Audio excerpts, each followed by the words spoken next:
What's up mga ka-DIYers? So nandito na naman tayo, no? Gagawa na naman tayo ng battery para sa motor. So ang gamit pala natin na battery ay Power Central na 32700 6.5 Ah.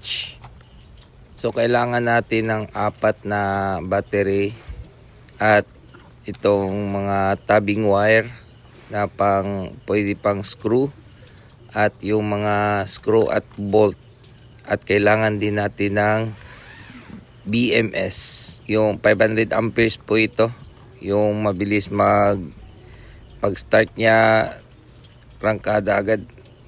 Panoorin nyo lang yung buong tutorial to para malaman nyo kung paano gawin at pwede na kayo mag DIY ng battery nyo sa motorcycle. Alright guys, so check muna natin yung voltage. Okay, 14.4. Full charge yung battery, no? So, yan, lagyan muna natin ng tape. Itong tape na to ay para sa battery talaga, tong tape na to. Alright, so ayan nga guys, putulin natin. So dito, explain ko sa inyo yung connection ng BMS. Ito, positive. Dito negative, B2 dito. Yes, likod ng positive dyan is B3, B4 doon, at negative, B negative. Alright, so yun nga guys, positive dito, negative dito. At dyan yan yung connection guys. Screenshot nyo na lang or save nyo na lang itong video na to para hindi kayo magkamali ng connection.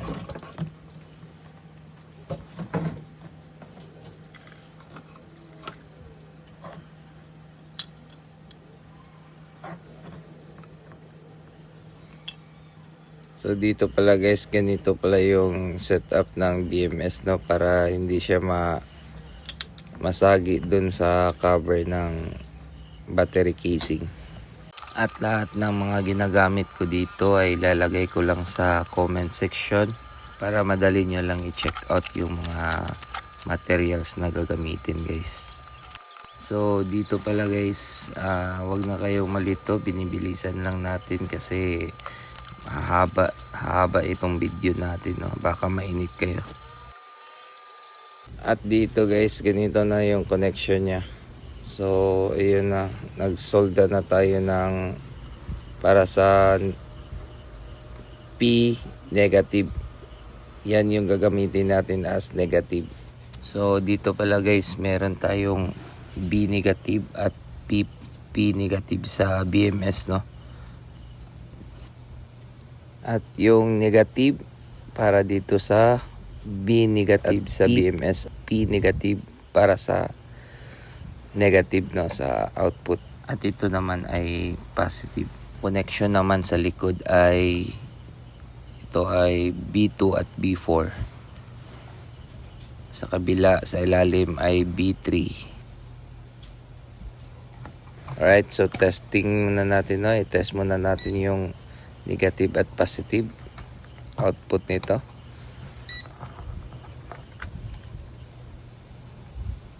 Alright, so 14.4 full charge itong battery natin, no? So ayan na guys, pwede nang ilagay sa battery casing. At dito i-fast forward muna natin.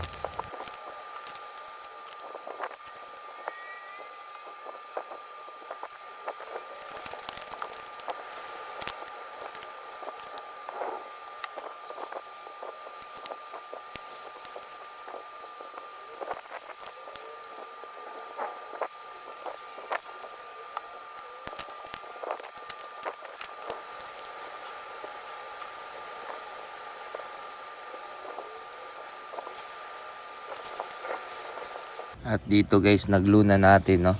At check muna natin yung voltage.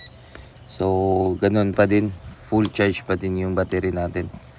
So dito guys, ito pala yung ginamit nating pang glue, E7000.